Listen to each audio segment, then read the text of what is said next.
Assalamualaikum dear students. How are you all? I hope you all are fine.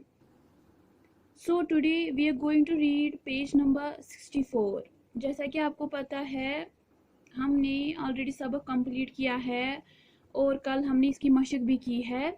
आज हमें कुछ और सवाल दिए गए हैं जिनके हमें जवाबात कलमबंद करने हैं। आप निकालिए पेज नंबर 64। पेज नंबर 64 आप निकालिए। आज हमें पढ़ना है खाली जगहों को पूर्ण कीजिए। आज हमें यहाँ पे कुछ खाली जगह दी हुई है जिनको हमें लिखना है, मुनासिब अल्फाज से लिखना है। वहां पे क्या आएगा तो वो हमें लिखना है। आप निकालिए पेज नंबर 64। खाली जगहों को पूर्ण कीजिए। जिंदा रहने के लिए डैश डैश जरूरी है। कहती है जिंदा रहने के लिए क्या जरूरी है? हवा पानी के साथ साथ जिंदा रहने के लिए और क्या जरूरी है? जिंदा रहने के लिए और ग़िज़ा जरूरी है। ठीक है, हम यहाँ पे लिखेंगे ग़िज़ा। जिंदा रहने के लिए ग़िज़ा जरूरी है। इसी तरह आप चलिए दूसरा क्या है? हम अनाज और सब्जियों की डैश डैश करते हैं। हम अनाज और सब्जियों की क्या करते हैं? तो दूसरा क्या है? हम अनाज और सब्जियों की डैश डैश करते हैं। क्या करते हैं? काश्त करते हैं। मीन्स कि हम इनको उगाते हैं, अनाज को भी और सब्जियों को भी। सो हम यहाँ पे क्या लिखेंगे? काश्त। हम अनाज और सब्जियों की काश्त करते हैं। इसी तरह आप देखिए तीसरा क्या है? डैश डैश के लिए पेड़ उगाते हैं। किसके लिए पेड़ उगाते हैं? हम फलों के लिए पेड़ उगाते हैं। एप्पल्स मतलब कि जो फ्रूट्स होते हैं उनके लिए हम क्या करते हैं? पेड़ उगाते हैं। जैसे एप्पल्स है, पीच है, पियर है। ठीक है, सो हम फलों के लिए क्या करते हैं?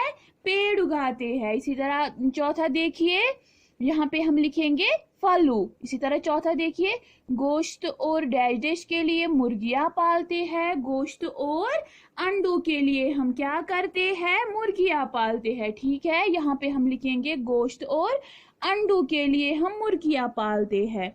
इसी तरह आप देखिए फिफ्थ क्या है? दूध के लिए गाय और डैश डैश पालते हैं। दूध के लिए हम क्या क्या पालते हैं? एक तो गाय पालते हैं और क्या पालते हैं? बकरी पालते हैं। ठीक है, दूध के लिए हम गाय और बकरी पालते हैं। माय डियर स्टूडेंट्स, यहाँ पे पहले वाले को हम लिखेंगे ग़िज़ा, दूसरे को लिखेंगे काश्त, तीसरे को लिखेंगे फलू, चौथे को लिखेंगे अंडू, पांचवे को लिखेंगे बकरी। ठीक है, जिस तरह मैंने लिखा है ये बुक पे आपको भी वैसे ही लिखना है। इसी तरह आप चलिए अगले सवाल की तरफ।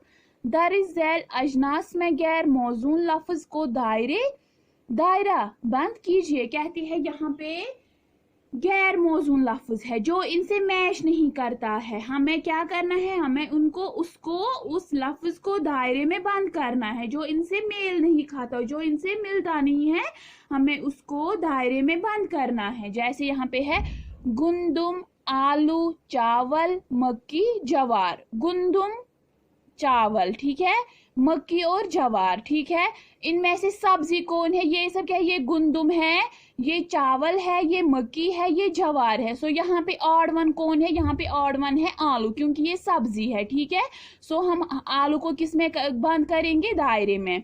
इसी तरह दूसरा क्या है?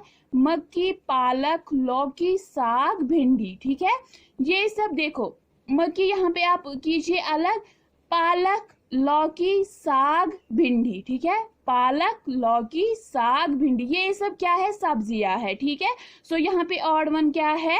मक्की है। यहाँ पे ऑड वन, सो हमें इसी को क्या करना है? दायरे में बंद करना है। इसी तरह आप देखिए तीसरा, अरहर, माश, साग, मसूर, मूंग, ये सब क्या है? ये सब दालें हैं। अरहर, माश, मसूर, मूंग, ये क्या है? ये दालें, सीरियल्स है। सो यहाँ पे क्या ऑड वन है? यहाँ पे सब्जी है ऑड वन, वो है साग। ठीक है, साग यहाँ पे ऑड वन है। सो हमें साग को क्या करना है?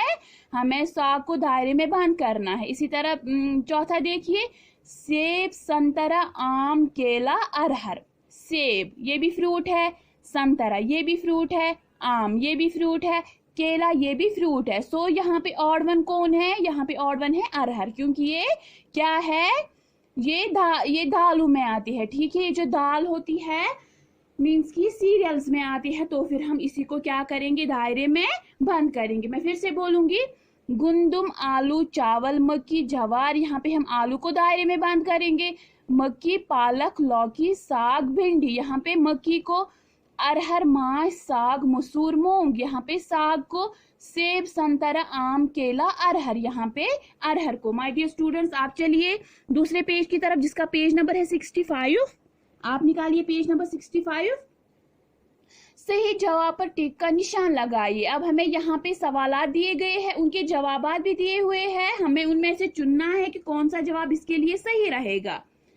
पानी और हवा के अलावा जिंदा रहने के लिए क्या जरूरी है? कहते हैं पानी और हवा के अलावा, ठीक है, हम हवा पीते हैं और जिंदा रहने के लिए हमें पानी भी पीते हैं और हवा भी, हमें उन दोनों के अलावा और क्या चाहिए जिंदा रहने के लिए? कपड़े, ग़िज़ा, मकान। क्या हमें कपड़े चाहिए, क्या हमें ग़िज़ा चाहिए, क्या हमें मकान चाहिए? ठीक है, इसको हम क्या लिखेंगे? हमें ग़िज़ा की जरूरत होती है, पानी और हवा के साथ साथ हमें ग़िज़ा की जरूरत होती है, सो हम ग़िज़ा को टिक देंगे। इसी तरह दूसरा देखिए, हमारी ग़िज़ा कैसी होनी चाहिए? हमारी ग़िज़ा कैसी होनी चाहिए? मुतवाजिन, ज्यादा, बहुत कम। क्या हमारी ग़िज़ा मुतवाजिन होनी चाहिए, अच्छी होनी चाहिए? क्या हमारी ग़िज़ा ज्यादा होनी चाहिए या हमारी ग़िज़ा कम होनी चाहिए? अगर हम ज्यादा खाएंगे उससे भी बीमार पड़ जाएंगे, अगर हम कम खाएंगे उससे भी बीमार पड़ जाएंगे। सो हमारी ग़िज़ा मुतवाजिन होनी चाहिए, ठीक है। सो हम किस पे टिक देंगे? मुतवाजिन पे। इसी तरह तीसरा देखिए, गेहूं, चावल, मक्की से हमें क्या मिलता है? ये जो गेहूं है, चावल है, मक्की है, इससे हमें क्या मिलता है?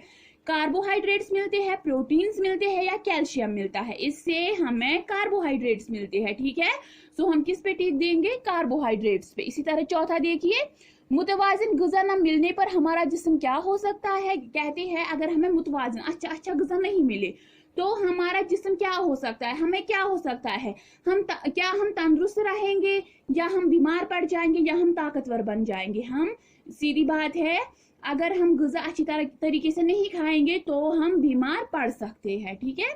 इसी तरह पांचवा देखिए, गोश्त और मछली से हमारे जिस्म में क्या मिलता है? जिस्म को क्या मिलता है, सॉरी, कहते हैं गोश्त और मछली से हमारे जिस्म को क्या मिलता है, ठीक है।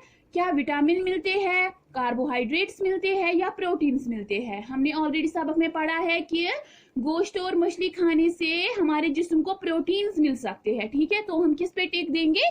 प्रोटीन्स पे, ठीक है। इसी तरह सिक्स्थ देखिए, हमें ग़िज़ा कब लेनी चाहिए? हमें ग़िज़ा कब खानी चाहिए, ठीक है। क्या हमें ग़िज़ा बार बार खानी चाहिए? क्या हमें ग़िज़ा भूख लगने पर खानी चाहिए या हमें ग़िज़ा कभी नहीं खानी चाहिए? आप ही बोलिए मुझे। हमें ग़िज़ा जब हमें भूख लगे तो फिर हमें उसी टाइम ग़िज़ा खानी चाहिए। सो हम किस पे टिक लगाएंगे? भूख लगने पर, इसी पे हम टिक लगाएंगे, ठीक है। इसी तरह आप देखिए, और एक सवाल है यहाँ पे, ये है इबारत। ज़ैल की इबारत में शक्लों की जगह उनके नाम लिखकर कहानी मुरतब कीजिए। कहते हैं यहाँ पे हमें पिक्चर्स दिए हुए हैं, उनकी मदद से हमें पता चलेगा कि वहां पे क्या आएगा। जो वहां पे लफ्ज आएगा हमें उन तस्वीरों की मदद से वो लफ्ज वहां पे लिखना है। एक ये क्या यहाँ पे कौवा है, सो यहाँ पे हम क्या लिखेंगे? एक कौवा, ठीक है। वो एक, यहाँ पे क्या बना हुआ है? ये पेड़। वो एक पेड़ की टहनी पर बैठा हुआ था, ठीक है। एक कौवा, वो एक पेड़ की टहनी पर बैठा हुआ था, ठीक है। उसकी, ये क्या है? कौवे की चोंच है ये, ठीक है। सो हम यहाँ पे क्या लिखेंगे? उसकी चोंच में पनीर का टुकड़ा था। उसकी चोंच में, यहाँ पे क्या लिखेंगे? चोंच। उसकी चोंच में पनीर का टुकड़ा था। उसने उसने पेड़ के नीचे एक डैश डिश, यहाँ पे क्या है ये? यहाँ पे क्या है ये? यहाँ पे लोमड़ी है, ठीक है। सो यहाँ पे हम लिखेंगे उसने पेड़ के नीचे एक लोमड़ी को देखा। उसने क्या देखा? यहाँ पे लोमड़ी है। उसने पेड़ के नीचे एक लोमड़ी को देखा। कौवे ने जोर से काय काय करना शुरू किया। कौवे ने क्या करना किया? शोर किया। उसने काय काय करना शुरू किया। पनीर का टुकड़ा नीचे गिरा और लोमड़ी, यहाँ पे फिर से क्या है? ये लोमड़ी। पनीर का टुकड़ा नीचे गिरा और लोमड़ी ने झट से मुंह में दबा लिया और भाग गई, ठीक है। सो अब हम क्या लिखेंगे एक कौवा, वो एक पेड़ की टहनी पर बैठा हुआ था, उसकी चोंच में पनीर का टुकड़ा था। उसने पेड़ के नीचे एक लोमड़ी को देखा। कौवे ने जोर से काय काय करना शुरू किया।